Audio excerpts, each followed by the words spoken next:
जनता जो है सीधे रूप से यानी डायरेक्ट रूप से सीधे रूप से शासन में भाग लेता है,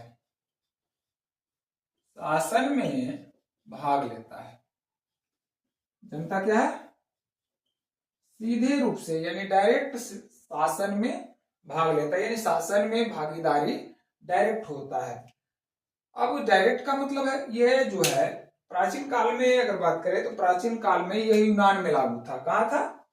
यूनान में ये डायरेक्ट डेमोक्रेसी लागू था। बट अभी जो वर्तमान में है स्विट्जरलैंड में है, स्विट्जरलैंड में है लागू है। इसमें जो था यूनान में दासों को निगलेक्ट किया हुआ था। दास इस शासन में भागीदारी नहीं ले सकता था। दास जो है शासन में भाग नहीं ले सकता था। दास को छोड़ करके जितने भी नागरिक थे डायरेक्ट रूप से शासन में भाग ले सकता था। लेकिन यहाँ जो है स्विट्जरलैंड में ऐसा नहीं है। स्विट्जरलैंड में सभी भाग ले सकते हैं। इसमें क्या है, कोई भी निर्णय जो लिया जाता है वो जनता के द्वारा लिया जाता है, बहुमत के आधार पर लिया जाता है। जनता का जो बहुमत हुआ इकट्ठा बैठ गए, बैठ करके जैसे क्लासरूम में है, क्लासरूम छोटा सा है तो वहाँ डायरेक्ट रूप से एज ए क्लासरूम को अगर बात करें तो क्लासरूम को कंट्री बना दे। कंट्री में छोटा सा डायरेक्ट है, बहुत सारे आदमी, बहुत सारे 30 से 35 40 50 जो भी है उसमें, तो उसके आधार पर निर्णय ले सकते हैं बहुमत के आधार पर।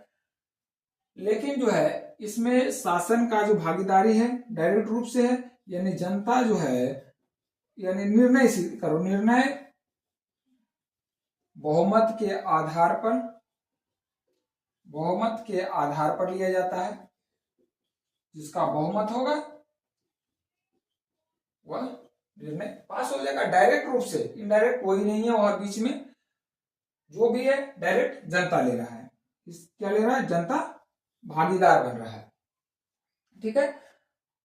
ये जो छोटे छोटे कंट्री होते हैं वो उसी में संभव है, बड़े कंट्री में नहीं संभव है। क्योंकि बड़े कंट्री में जहां भारतीय, अगर इंडिया को देखा जाए, भारत को, तो लगभग 1.5 अरब जनसंख्या है। लगभग 1.5 अरब जनसंख्या। इतने जनसंख्या को एक जगह या हर चीज से मत लेना संभव नहीं है। इसलिए यहाँ डायरेक्ट डेमोक्रेसी नहीं अपनाया जा सकता है। इनडायरेक्ट डेमोक्रेसी होता है जिसमें जनता जो है डायरेक्ट रूप से भाग नहीं लेता है। वो डायरेक्ट रूप से भाग नहीं ले करके वह अपना प्रतिनिधित्व चुनता है। अपना क्या चुनता है? प्रतिनिधि चुनता है। प्रतिनिधि जिसको कहा जाते हैं रिप्रेजेंटेटिव, रिप्रेजेंटेटिव, रिप्रेजेंटेटिव